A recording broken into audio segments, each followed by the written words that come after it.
누구도 재벌 오너한테 말 못하는 시스템입니다. 재벌이 이렇게 하겠다고 하면 누구도 아니오라는 말을 절대 못합니다. 위성락처럼 하지 못해요. 그날로 집에 가야 합니다. 더군다나 신세계, 스타벅스는 압도적 오너입니다. 몇 프로 가지고 있는 오너가 아니에요. 50% 이상을 가지고 있는 오너예요. 그 앞에서 다른 오너가 뜻이 다른 일을 했다? 그건 있을 수 없는 거고, 적어도 이런 특별한 프로모션을 했으면 밑에서부터 수차례 프레젠테이션과 검토를 받아서 결제를 받았을 겁니다. 네. 그 가는 과정에서 단 한 명도 못 걸렀다? 나는 아무도 역사의식이나 이 문제에 대해서 감각을 가지고 있는, 시대정신을 가지고 있는 사람이 단 한 명도 이 회사에는 없다. 그런 문제가 충분히 있을 것이 예상됨에도 입도 뻥끗 할 수 없는 그런 회사의 문화. 둘 중에 하나가 있다는 겁니다. 재벌의 회사에서 일하는 사람들의 대부분 99%는 자기가 안고 가고 그 보상을 그 뒤에 받을 수 있을 거라고 기대할 겁니다. 무엇을 오너가 원하는지 가장 잘 알고 있는 사람이 대표입니다. 2021년, 2022년 남북화해 무드가 일어나서 남북 대화가 이루어지고 중국과 화해하면서 한중 관계가 좋아지고 이럴 때 멸콩놀이를 한 사람이 누구예요? 멸콩이랑 그걸 통해서 남북화해나 이런 것들을 조롱하고 우리가 국제화되는 것들을 비아냥 그리면서 자기 그 극우적인 속성을 스스럼없이 드러낸 게 정용진 회장이었어요. 근데 정말 이상했던 건 사실은 우리 국민들이 너무 관대했던 거죠. 그때 단단히 혼을 냈으면 이런 짓을 할 엄두도 안 냈겠죠. 대충 꼬리 자르고 자기가 문서로 내고 자기 얼굴은 감추고 있다가 또 다음에 자기는 똑같이 할 거예요, 저는. 신세계의 족보가 지금 거론될 수밖에 없는 상황이에요. 그러니까 정용진 회장의 할아버지가 누구였냐. 그러니까 그냥 이병철 회장의 외손자가 아니에요.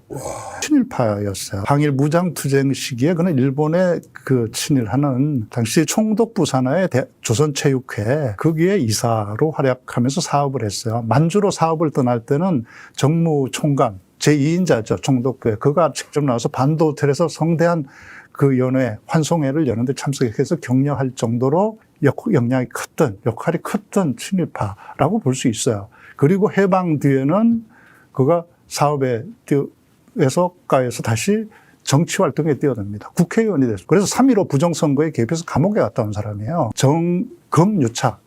재벌과 사실은 권력의 유착의 고리로 역할을 했던 사람이 이병철 회장의 덕만 본 게 아니에요. 삼성한테도 혜택을 준 거예요. 주고 받은 겁니다. 정용진 회장의 어머니인 이명희 여사와 아버지인 정재현이 결혼하는 겁니다. 부패한 권력과 재벌의 딸과 아들이 결합하면서 그런 결혼 과정에서 태어난 사람이 바로 정용진인 겁니다. 정용진 회장이 연봉하고 배당으로 받아간 게 뭐 250억이 넘는다고 그래요. 연간. 기타 소득까지 하면 이제 하루에 1억씩 받아간다는 얘기잖아요. 하루에 1억씩을 벌어가고 있습니다.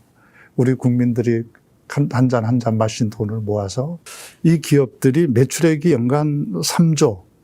3조에 달하는 기업은 수많은 하청업체 거래처를 가지고 있습니다. 여기에 빨대를 꽂아놓은 비공식적인 수입원이 수없이 있을 겁니다. 그 수입들을 합하면 어떻게 되겠습니까? 천문학적인 숫자일 거야. 그게 끊긴다고 생각할 때 그때만 움직이겠죠. 그러니까 집회하면 맨 앞에서 이거 치고 나가서 이제 바람 잡고 하는 그 동아리가 그 전반이었어요. 그 전반에 있던 이제 친구가 이재명 대통령을 이렇게 끌어들이려고, 운동권 동아리죠. 거기를 끌어들이려고 이제 이재명 대통령 데려가서 보여준 게 5.18 비디오였어요. 5.18 비디오 보고 이재명 대통령이 굉장히 충격을 받았죠. 이재명 대통령 1학년, 2학년 때. 그걸 보고 이재명 대통령은 그동안, 그전에는 이재명 대통령이 5.18 진상을 전혀 몰랐던 거예요. 공장 다니면서 살았으니까. 공장에서 그걸 진실을, 뭐 모든 언론에서 그건 폭동이라고 그러고 뭐 북한 간첩이 내려와서 했다고 그러고 그러니까 그 말을 이재명 대통령은 그때까지, 대학 들어올 때까지 믿고 있었던 거예요. 철석같이. 그러다 와서 이걸 본 거예요. 저 비디오를. 저 무고한 시민들이 저렇게 무참하게 사륙당하는 그 생생한 비디오를 보고 이재명 대통령은 큰 충격을 받았던 거예요. 자기가 받았던 교육, 알고 있는 게 다 새빨간 거짓말이었다는 걸. 그러고 나서 이제 자기 5.18에 대해서 굉장한 부채감을 느끼게 된 거죠. 주권자가 산자를 구원하는. 근데 그게 저절로 구원되는 건 아니거든요. 한강에 쓴 이 말은 사실은 반만 맞는 거거든요. 반이 더 보태져야 되는 거거든요. 그냥 과거가 현재를 구원하는 것이 아니고 기억하는 과거만이 현재를 구원할 수 있는 거죠. 네. 죽은 자가 산 자를 구원하지 못하죠.